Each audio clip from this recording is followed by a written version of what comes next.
साथियों, कोलकाता की lady doctor Moumita की मौत तो हो गई, मगर साथियों, डॉक्टर मौमिता के गुनाहगारों ने सपने में भी नहीं सोचा होगा कि वह अपने मंसूबों में कामयाब नहीं हो पाएंगे।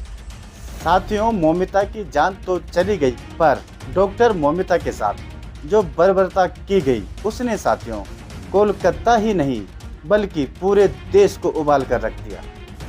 और साथियों, जब से यह केस सीबीआई को सौंप दिया गया, तब से रोज नए नए खुलासे सामने आ रहे हैं, जिसको सुनने के बाद आपकी, हमारी, हम सबकी पैरों तले जमीन खिसक रही है। साथियों, डॉक्टर मौमिता कुछ ऐसा खुलासा करने वाली थी कि और वह सोशल मीडिया में आकर हॉस्पिटल की एक ऐसी पोल खोलने वाली थी कि आखिर आप सोचने पे मजबूर हो जाएंगे कि वह एक हॉस्पिटल था या एक शमशान घर। सामने आ रहा है कि उस हॉस्पिटल में मुर्दा घाट की लाशों को भी नहीं छोड़ा जाता था, उन लाशों के साथ भी हैवानियत की जाती थी। और साथियों, इसके अलावा उस हॉस्पिटल में मानव अंगों तस्करी की जाती थी। सभी साथियों को जय श्री राम। साथियों, 150 साल पुराना हॉस्पिटल आरजीकर मेडिकल कॉलेज, साथियों जिसका कि पूरा नाम है राधा गोविंद मेडिकल कॉलेज, जो कि भारत के प्राचीनतम हॉस्पिटलों में से एक है।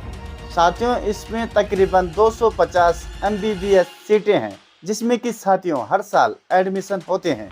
और साथियों, हर साल वहां पर नए नए स्टूडेंट आरजीकर हॉस्पिटल में दाखिला लेने आते हैं। और जब साथियों वहाँ स्टूडेंट एडमिशन लेने आते हैं तो वहाँ उनका सामना आरजीकर के भ्रष्टाचार नीतियों से होता है। और साथियों, जिन स्टूडेंट को पढ़ना होता है, क्योंकि बहुत सारे स्टूडेंट कर्जा लेकर या लोन लेकर पढ़ाई कर रहे होते हैं, तो वहाँ उनको सबका भ्रष्टाचार और अत्याचार सहना पड़ता है।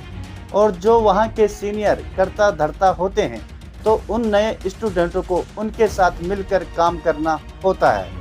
अगर स्टूडेंट उनके साथ मिलकर काम ना करेंगे तो वो लोग उनका करियर तक बर्बाद कर देते हैं। लेकिन साथियों, कुछ स्टूडेंट ऐसे भी होते हैं कि जिनका की जमीर जिंदा होता है, जैसे कि डॉक्टर मौमिता जैसी। तो साथियों, आपने देख ही लिया होगा कि डॉक्टर मौमिता के साथ क्या हुआ था। तो साथियों, जैसे कि मैंने कहा कि हर कोई गलत का साथ नहीं देता और हर कोई गलत के साथ समझौता नहीं कर पाता। तो साथियों, डॉक्टर मौमिता इन्हीं में से एक थी जो गलत के साथ समझौता नहीं कर सकती थी।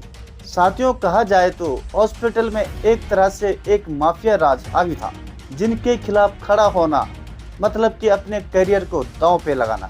और साथियों, जो खड़े होते भी थे तो उन्हें भी दबा दिया जाता था। और फिर भी अगर कोई नहीं मानता था तो साथियों उसका भी वही अंजाम होता था जो 8 अगस्त की रात को डॉक्टर मौमिता के साथ हुआ। साथियों, कहा जा रहा है कि डॉक्टर मौमिता हॉस्पिटल के कुछ ऐसे राज जानती थी और कुछ ऐसे खुलासे करने वाली थी, जिसे लेकर के मौमिता एक बार स्वास्थ्य भवन भी गई और हॉस्पिटल में जो भी कुछ हो रहा था उसकी पूरी डिटेल उसने स्वास्थ्य भवन में भी दी थी। मगर साथियों, वहां पर भी जब डॉक्टर मौमिता की सुनवाई नहीं हुई तो कहा जा रहा है साथियों, इन सब से हताश होकर मौमिता हॉस्पिटल की पूरी डिटेल्स मीडिया के सामने लाने वाली थी। मगर साथियों, इस बात की खबर जब उन माफियाओं तक पहुंच जाती है जो कि भ्रष्टाचार में लिप्त थे या जो उसके जिम्मेदार होते थे, फिर साथियों उनके द्वारा एक प्लान बनाया जाता है कि डॉक्टर मौमिता को कैसे रास्ते से हटाया जाए। और साथियों, फिर 8 अगस्त की रात को हॉस्पिटल में सिर्फ 5 डॉक्टर ड्यूटी पर होते हैं और जो 3 डॉक्टर होते हैं वह डॉक्टर मौमिता के लेवल के होते हैं और एक ट्रेनी डॉक्टर इनके साथ एक और थी। मगर साथियों, इन चारों को पता नहीं था कि आज की रात क्या होने वाला है। और साथियों, प्लान के हिसाब से पहले तो डॉक्टर मौमिता से 36 घंटे की लगातार ड्यूटी कराई जाती है, जिससे कि यह डॉक्टर पूरी तरह से थक जाती है। इसकी जगह साथियों कोई भी होगा, 36 घंटे लगातार काम करने से हर किसी की हालत साथियों खस्ता हो जाती है। और जब साथियों डॉक्टर मौमिता लगातार 36 घंटे ड्यूटी करके थक जाती है, तो साथियों प्लान के हिसाब से डॉक्टर मौमिता को सेमिनार हॉल के अंदर ले जाया गया।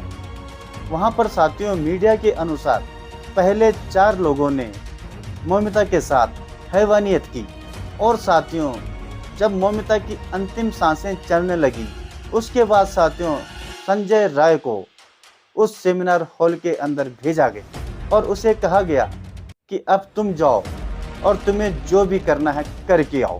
साथियों संजय राय को भेजना मतलब इस मामले को एक नया मोड़ देना, यानी कि नए एंगल से इस मामले को मोड़ना।